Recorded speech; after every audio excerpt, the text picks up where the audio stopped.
नमस्कार दगड़ियों, मैं भावना पोखरियाल आप सभी का एक नए ब्लॉग में स्वागत करती हूँ। तो आज के ब्लॉग में कुछ स्पेशल होने वाला है।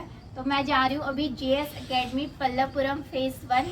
वहाँ पर भारत विकास परिषद पल्लवपुरम शाखा द्वारा एक प्रोग्राम आयोजित किया जा रहा है। तो चलो चलते हैं, बाकी सब मैं रास्ते में बताऊँगी क्योंकि लेट हो रहा है। तो चलो चलते हैं और वहाँ का प्रोग्राम अटेंड करते हैं। हाँ, तो अब बताती हूँ मैं आप सबको भारत विकास परिषद के बारे में। जो भारत विकास परिषद पल्लवपुरम शाखा है वो आज जेएस एकेडमी पल्लवपुरम फेज 1 में छात्र छात्राओं में राष्ट्रीय भक्ति व अपनी संस्कृति मतलब हमारी जो हिंदू संस्कृति है उसके प्रति सम्मान भाव जागृत करने के लिए एक गुरु वंदन और छात्र अभिनंदन राष्ट्रीय समूह गान की प्रतियोगिता के साथ साथ जो 14 सितंबर को हिंदी दिवस मनाया जाता है उन सब के उपलक्ष्य में एक प्रोग्राम आयोजित करा रही है।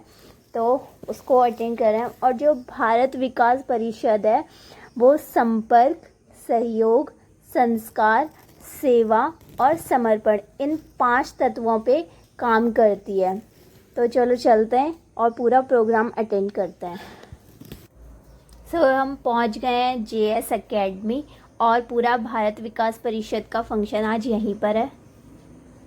और ये जो भारत विकास परिषद का फंक्शन है ये मेधावी छात्र छात्राओं को प्रोत्साहित करने के लिए किया जाता है ताकि वो आगे बढ़ें और भी बहुत अच्छे अच्छे काम करें। तो अलग अलग स्कूल के बच्चों को बुलाया गया है उनको प्रोत्साहित करने के लिए। और बाकी का फंक्शन अंदर हॉल में होगा तो वहीं चलते हैं और बाकी पूरा फंक्शन अटेंड करते हैं।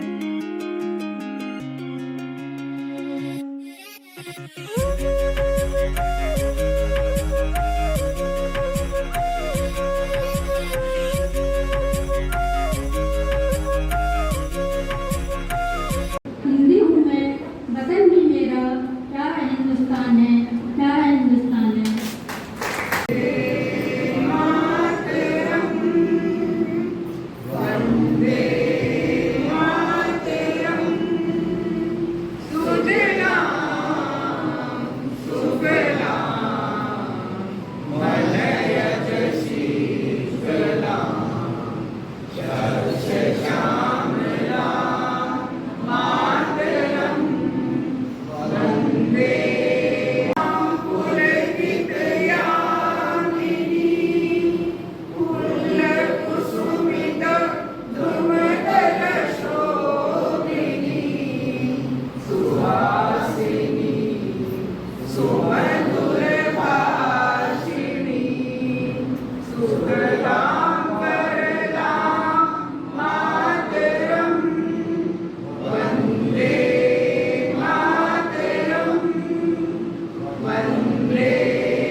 स्टेज पर आ जाएं समूह गान के बच्चे।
एक और है खड़ा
थोड़ा वैरायटी कार्यक्रम हमने रखा है भारत विकास परिषद का। और सबसे बड़ी बात तो ये है कि मेरा आंगन भरा भरा खुशहाल इसलिए भी दिखाई दे रहा है कि गांव से, क्षेत्र से और सारा प्रतिनिधित्व हमारे यहाँ है।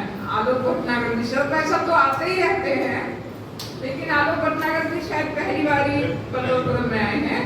आपका हार्दिक अभिनंदन और स्वागत। देखिए ये जो पल्लवपुरम का क्षेत्र है, एक तो कोरोना के बाद स्कूल संभल ही नहीं पाए हैं, तो अभी तक वो व्यवस्था हमारी बन नहीं पाई कि हमने सभी स्कूलों से संपर्क किया था समूह गान प्रतियोगिता के लिए। लेकिन एक तो हिंदी मीडियम स्कूल ज्यादा है और जो स्कूल है वहाँ संगीत की व्यवस्था नहीं है। संगीत की अध्यापिका न होने से बहुत फर्क पड़ता है। तो जैसे शहर में ये प्रतियोगिता हो पाती है, ऐसे यहाँ हो नहीं पाती। लेकिन देशभक्ति का प्रवाह इतना प्रबल होता है कि मैं तो सोचती हूँ कि यहाँ आकर इस मंच पर अगर किसी भी बच्चे ने एक भी देशभक्ति की पंक्ति गा दी, चेतना के स्वर से एक गीत भी गा दिया, समझिए देशभक्ति की गंगा में वो प्रवाहित हो गया, उसके मन में राष्ट्र चेतना का भाव जग ही गया, तो हार जीत की कोई बात ही नहीं है। बस ये इसलिए हमें मार्किंग करनी पड़ती है कि हमें टीम को आगे भेजना है, तो प्रांत में भेजना है, इसलिए मार्किंग तो आवश्यक है। लेकिन जो भी टीम भाग लेती है वो अपने आप में उनका श्रम रहता है। कम से कम 8-10 दिन बच्चे मेहनत करते हैं, गाते हैं, जैसा भी उनको सिखाया जाता है। हम उन्हें क्या सिखा रहे हैं ये तो हमारा है, लेकिन बच्चे बहुत प्रयास करते हैं। तो 2 टीम हमारे मध्य थी, ये भी हमारे बहुत आग्रह पर तैयार हो पाए, क्योंकि एक तो इन दिनों स्कूलों में परीक्षाएं भी चल रही हैं। तो सबसे बड़ी ये भी समस्या है, कोरोना के बाद बहुत दिनों बाद तो पढ़ाई अपने रफ्तार भी पकड़ भी नहीं पाई है।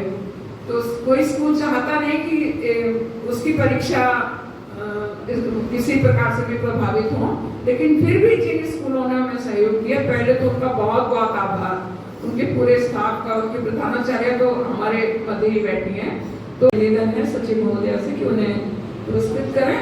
बहुत प्रयास बच्चों का, एक बार जोरदार करतब ध्वनि से बच्चों के प्रयास के लिए मैं फिर कह रही हूँ कि अगर मंच पर आकर कोई बच्चा एक पंक्ति भी बोल देता है तो समझिए उसका प्रयास धन्य है, स्तुत्य है, और उसमें चेतना जग ही गई देशभक्ति। धन्यवाद अध्यक्ष। नमस्कार। जैसा मैडम ने बताया कि प्रथम और द्वितीय आना अलग बात है, लेकिन बच्चों का परिश्रम मायने रखता है, स्कूल का प्रतिनिधित्व मायने रखता है, और सभी बच्चों ने अपने अपने स्तर से बहुत प्रयास किया है। हमारा एक कर्तव्य बनता है कि हम सभी को सम्मानित करें। सम्मान के रूप में हम एक छोटा सा प्रतीक चिन्ह सबको देना चाहेंगे।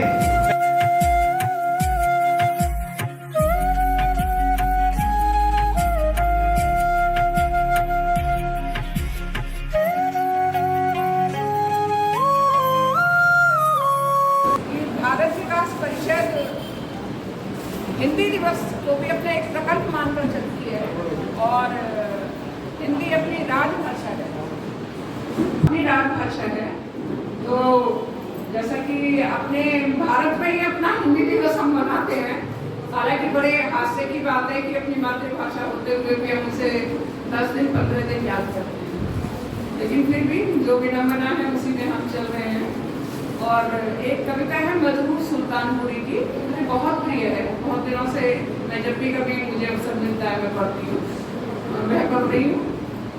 मैं भारत माँ के मस्तक पर सदियों से अंकित बिंदी हूँ, मैं सबकी जानी पहचानी भारत की भाषा हिंदी हूँ। हर एक देश में निज भाषा माँ जैसा गौरव पाती है, हिंदी अपने ही पेटों में दूजी माँ समझी जाती है। मेरी बोली में मीरा ने मोहन की महिमा गाई है, और सूरदास के गीतों में मैंने रसधार बहाई है। वह तुलसी की रामायण भी मेरे मुख से चरितार्थ हुई, संतों विद्वानों की वाणी गुंजरित हुई साकार हुई। रसखान रहीम जायसी ने हिंदी में अलग जगाई है, मेरी ही बोली बानी में युग ने आजादी पाई है। भारत में जितनी भाषाएं हम बहनें संग सहेली हैं, सब एक माला की लड़ियां हैं। टकराव नहीं मुंह बोली बेटों में आदर पाए, वह माता गौरवशाली है, किस्मत वाली है, जो मुखर राष्ट्र के जंजन में वह भाषा गौरवशाली है। वज़ीर सुल्तानपुरी की बहुत प्रसिद्ध कविता थी। और अब हिंदी दिवस के उपलक्ष्य में मैं थोड़ा सा बताना चाहूंगी। जैसे कि आप सभी को पता है, जब देश स्वतंत्र हुआ तो संविधान सभा की 20 सदस्यों की एक समिति बैठी और उसमें केवल एक मत से, बहुत विरोध हुआ, बहुत तर्क वितर्क दिए गए, केवल एक मत से, पुरुषोत्तम दास टंडन के एक मत से भारत को राजभाषा के संवैधानिक पद मिला कि राजभाषा के पद पर इसको आधिकारिक माना जाए। हिंदी भाषा की जो दुर्दशा पहले हो चुकी, लेकिन आज हिंदी की दशा बहुत सुधार में। जब से हमारे प्रधानमंत्री आदरणीय श्री नरेंद्र मोदी जी ने विदेशों के मंच पर भी हिंदी भाषा में भाषण देना प्रारंभ किया है, तो इसको एक वैश्विक पहचान मिली है। आज हिंदी किसी का मुख नहीं देख रही है। वैसे हिंदी के विषय में मुझे दो बातें बहुत याद आती हैं, दो विद्वानों के तर्क मुझे याद हैं। एक तो धर्मवीर भारती, उन्होंने कहा कि किसी भी भाषा का गौरव या प्रतिष्ठा इस बात में नहीं है कि उसमें कितना साहित्य लिखा गया है, कितने लोग उसे बोलते हैं, कहाँ कहाँ उसका प्रयोग होता है। उस भाषा की निष्ठा इस बात में है कि जो उसको बोलने वाले हैं, जो उसको व्यवहार में लाने वाले हैं, वो कितने गौरव से तनकर खड़े होकर उसे बोलते हैं। और दुखद बात यह है कि अपने ही देश में हम जब किसी बड़े मंच पर जाते हैं, किसी पंचतारा होटल में जाते हैं, किसी बड़ी मीटिंग में जाते हैं, तो हिंदी बोलने में अपमान महसूस करते हैं। हमें वहाँ इंग्लिश बोलना ज़्यादा अच्छा लगता है। तो अगर हमें अपनी हिंदी भाषा को सम्मान प्रदान करना है तो हमें गौरव से तनकर अपनी भाषा को बोलना है, क्योंकि ये हमारी मातृभाषा है। देखिए, कोई भी सुख दुख अपनी भाषा में जिस तरह से हम व्यक्त कर सकते हैं, कोई ऐसा प्रकार नहीं है जिसमें हम अपनी संवेदनाओं को प्रकट कर सकें। केवल मातृभाषा ही एक ऐसी है। और एक मुझे डॉक्टर देवी प्रसाद जी का भी एक वक्तव्य बहुत अच्छा लगता है, जो आज हम कहते हैं कि भाई शुद्ध परिनिष्ठित हिंदी नहीं है।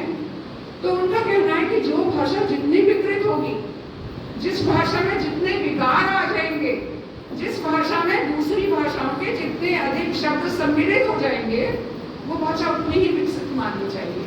मुझे उनकी बात ही अच्छी लगती है, क्योंकि गंगा का प्रवाह है। देखिए कितना कूड़ा करकट सब कुछ बहाकर रखने में चलती है, फिर भी है तो गंगा ही। अब ऐसे ही भारत है, यहाँ पर कितने आतताई आए, कितने देशों के लोग यहाँ आ रहे हैं, कितने देशों में हमारे यहाँ के लोग जा रहे हैं।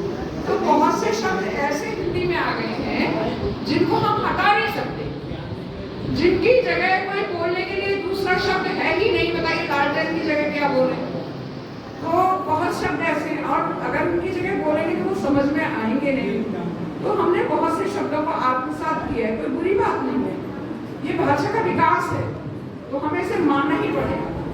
पहले जो विरोध दक्षिण राज्यों में होता था हिंदी का, वो तो अब कम हुआ है जब से राष्ट्रीय शिक्षा नीति 2020 हमारे प्रधानमंत्री ने लागू की है।